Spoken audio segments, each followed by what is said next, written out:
Good evening and welcome back to the channel. Carl Smith loves travel and exploring. So this video is primarily just information regarding passports. As yesterday my cousin rang me as she wanted advice regarding her partner's passport, which expires in February next year. Now, most people would know that because of Brexit, that your passport now will no longer have the 9 months put on your passport.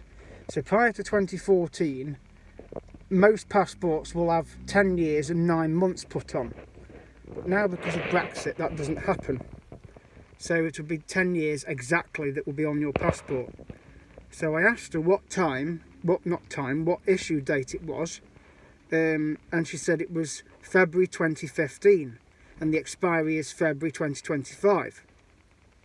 Now my passport, before I changed it, was August 2014 and the expiry was May 25. So technically I would have had till next year. But because of Brexit, those 9 months no longer applied. So it meant that my passport actually would have expired this August 2024. And of course most countries require at least 6 months or 3 months of the day of exit of the EU to be able to go abroad. So that would have meant that this February my passport would basically have had 6 months left, and I most likely wouldn't have been able to have gone to Croatia in April, Ibiza in May and Benidorm in March. So I decided to renew my passport when I got back from the cruise in October. And the good thing is, because I did it online, it took 6 days. Now you can do it online and you can do it at the post office, but the prices are different obviously. So if you do it online it costs £88.50. If you do it at the post office it's £100, because obviously that includes a check and send.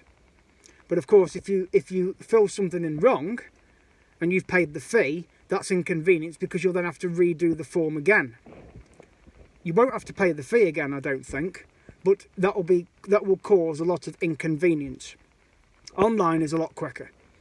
So if you do it online, to renew your current passport, you usually have to just have your current passport and your debit card and obviously a digital photograph done. And the digital photograph online does not have to be signed if you're renewing a passport you've already got that's about to expire.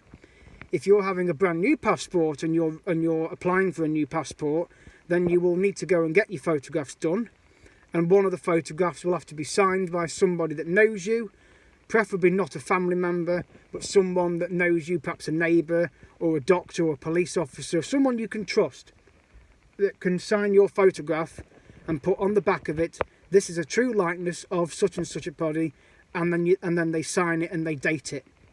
And then you send a photograph that isn't signed along with the photograph that is with your application. Now usually online you don't have to fill in loads of pages of application, but I think for a new one you do, but for a renewal you don't. For a new one you will fill a form in, you'll print a declaration off, you sign the declaration, you pay the fee, and then you send the form off with the 2 photographs. And then you generally get a code or a number which you put in to track your package so that it can be tracked, so you know when your parcel is due to arrive, which generally has to be signed for. If you do an online one like I did in October, it took 6 days. So all I did was put in my old passport number in, and then I paid the fee. I digitally uploaded a photograph that I'd done at Max Spielmann in my local town, and then you upload the photograph, and then you basically send the declaration off, and you request signed for, and then you can track your application, because obviously you can put your email address in on the application and then you can track your application. Mine took 6 days. I know a lot of people have had problems with passports where it's taken them 2 or 3 weeks. So if it needs doing, do it long before your expiry is due, as a lot of countries won't allow you in if you've got less than 6 or 3 months on your passport. So just be aware of that.